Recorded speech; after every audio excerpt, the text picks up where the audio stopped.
Brat summer is coming to an end. Kamala Harris's campaign needs to recognize that quickly. Now, the media only does adversarial journalism when the Democratic Party denies access, because access journalism works in that way. Access journalism works in this way, where, like, obviously the State Department, if they offer you access, they give you stories every now and then, drip feed shit, right? Then the media will play ball. But the inverse of that is also true, because the Democratic Party is not playing ball right now with the media by refusing to reveal policies, refusing to take an interview. There's only 69 days remaining. They are petty as journalists are petty as hell. They will absolutely start hammering the Harris campaign. Okay. I mean, look at Axios. Look at this. Look. This is from 2 hours ago. Big tech defends free speech amid government pressure. Like, this is what happens when you don't play ball. Okay. You get hammered this way. You feed the beast or the beast feeds on you. CJ Craig, West Wing. Oh my God. I mean, it is technically true. So that's what's going on right now. And I do think that this is a pivot point for the Kamala camp. If they don't come out with the interviews soon, okay, they're going to get mad. They're going to start actually daggering her, which is then going to create another negative spiral where the Harris camp will then retriangulate and hit even more moderate, more right-wing positions. Okay. And that's where we're at right now. And I called it. I told you guys this already. I told you that, like, I was very fearful that the Harris camp was going to retriangulate and run to the center. As they run scared, you know, and they did that at the DNC. They started moderating. Okay. And the media liked that. They definitely went with, like, see how reasonable she is, see how moderate she is. They let the Brat Summer vibes continue, is what I'm saying. They did. Now, of course, the Brat Summer vibes can only continue with the media allowing it to continue for so long. You know, it's not gonna be forever. You can't just, like, sleepwalk your way in the same way that, like, the Democratic Party tried to do with Biden into a Brat Autumn. There is no Brat Autumn. It's Brat Summer. Brat Summer's about to end. Okay, it's time for Brat Autumn, except there is no Brat Autumn. So now they're going to start lasering her.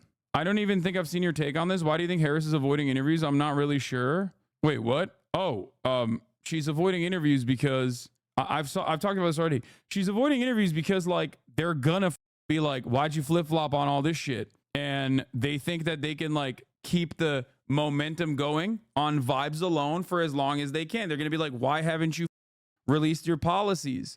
How do you plan to pay for it? If she goes with a progressive camp, if she goes with progressive legislation, they're going to hit her with a, how are you going to pay for it?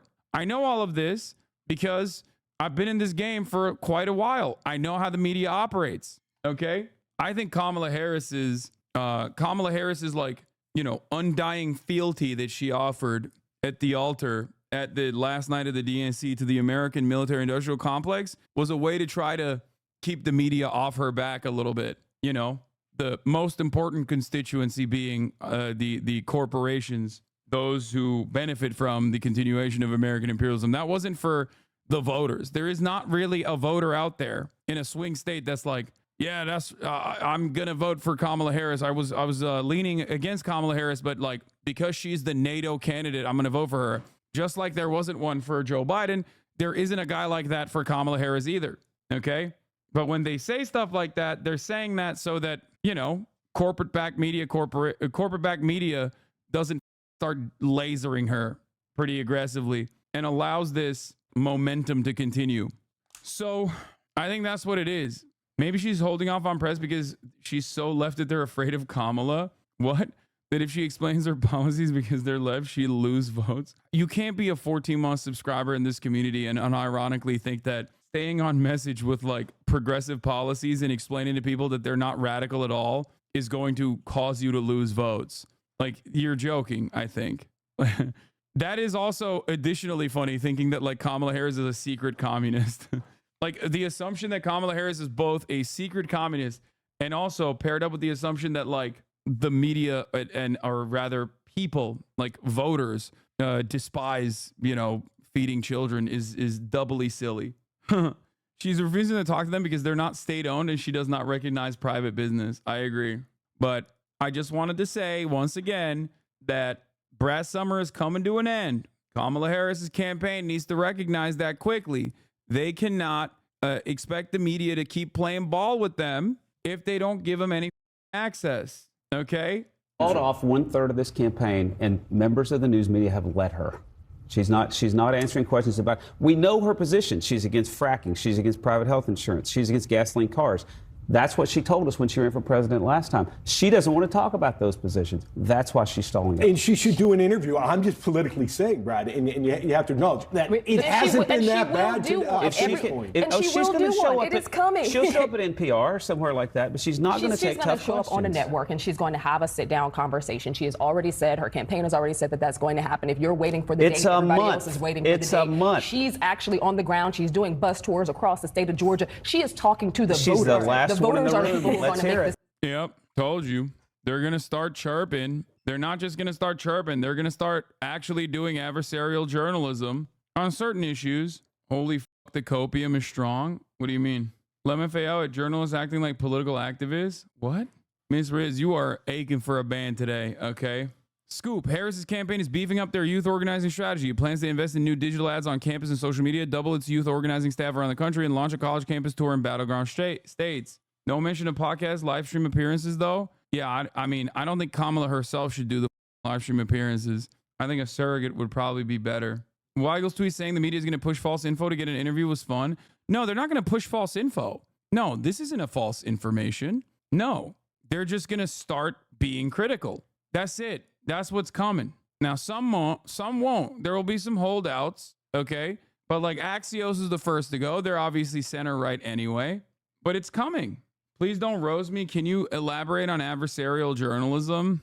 Yeah, I mean, this is reductive, but there's two different kinds of journalism. You have access journalism and adversarial journalism. Adversarial journalism is when you actually do what, you know, journalists are supposed to do, which is like ask tough questions, try to get some truth, hold people in positions of power to account, right? Whereas access journalism is the exact opposite, where you just kind of write as a stenographer. You write whatever an official tells you as though it is fact. For example, the media in general does that for the State Department.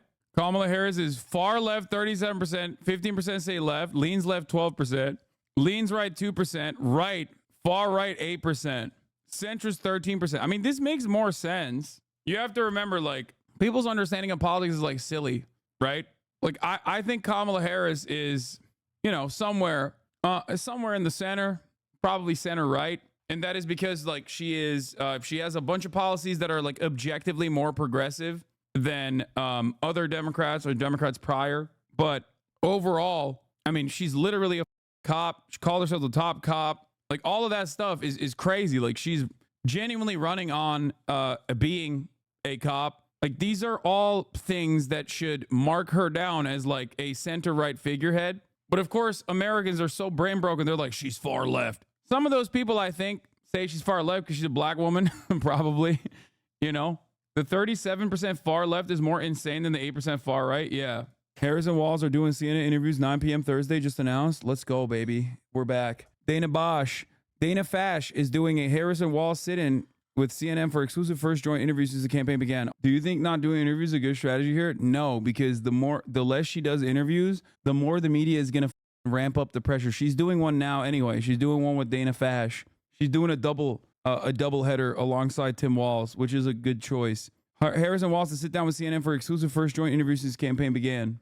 Because the less she did interviews, like, you can maybe get away with not posting your policy papers. I think it's ridiculous, right? I think it's ridiculous, but you can maybe get away with that. But you definitely can't. SZA liking a post with Hasan is literally insane. I know. I saw.